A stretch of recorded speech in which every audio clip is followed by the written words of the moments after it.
হিসেবে প্রমাণিত হয়েছে।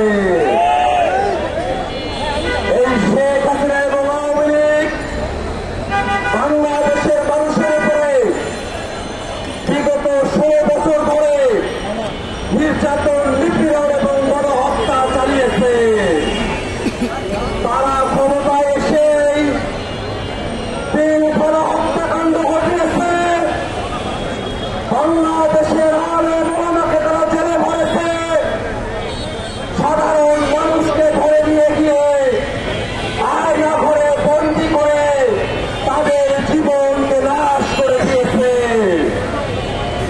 তারা শাপলা গণহত্যা ঘটিয়েছে। মোদী বিরোধী আন্দোলনে বাংলাদেশের সাধারণ মুসল্লিদের উপরে তারা নির্বিচারে গুলি চালিয়েছে। সেই আওয়ামী লীগ 24-এর অভ্যুত্থানের সময়ে বাংলাদেশের জনতার উপরে নির্বিচারে গুলি চালিয়েছে।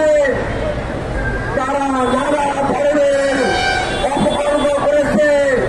বাংলাদেশের মানুষকে তারা গুলি করে ক্ষান্ত হয় নাই। লাশগুলোকে পুড়িয়ে দিয়ে নৃশংস কায়দায় তারা বাংলাদেশের গণহত্যা সংঘটিত করেছে।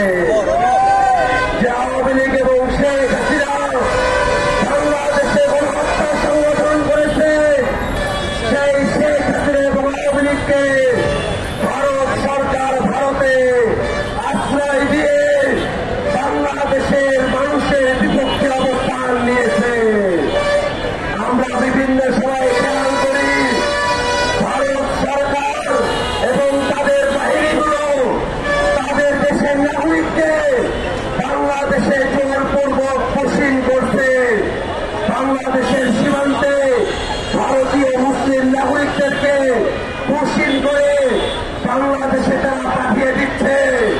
আমরা ভারত সরকারের কাছে বলতে চাই, নিজের দেশের নাগরিকদেরকে নয়, পুশিং করতে হলে খুনি হাসিনাকে অতি দ্রুত বাংলাদেশে পুশিং করুন।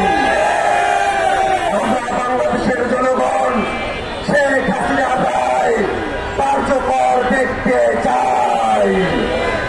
আর যদি শেখ হাসিনার হিম্মত থাকত বাংলাদেশের বিচার বিভাগের কাছে নিজেকে নির্দোষ প্রমাণ করার হিম্মত থাকত, তাহলে ভারতে বসে থেকে নয়, গোপন রাস্তায় বসে থেকে নয়, বাংলাদেশের বিরুদ্ধে ষড়যন্ত্র করে নয়, শেখ হাসিনা বাংলাদেশের আদালতের কাছে এসে আত্মসমর্পণ করে আত্মপক্ষ সমর্পণের সুযোগ খুঁজত।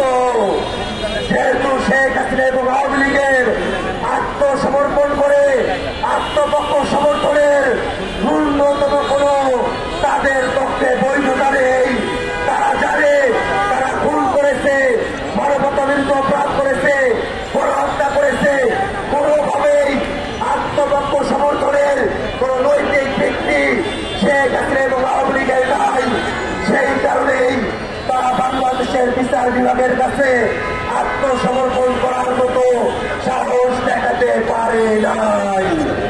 যারা বাংলাদেশের বিচার বিভাগের কাছে আত্মসমর্পণ করারও সাহস রাখে না, নিজের পক্ষে আদালতে এসে পক্ষ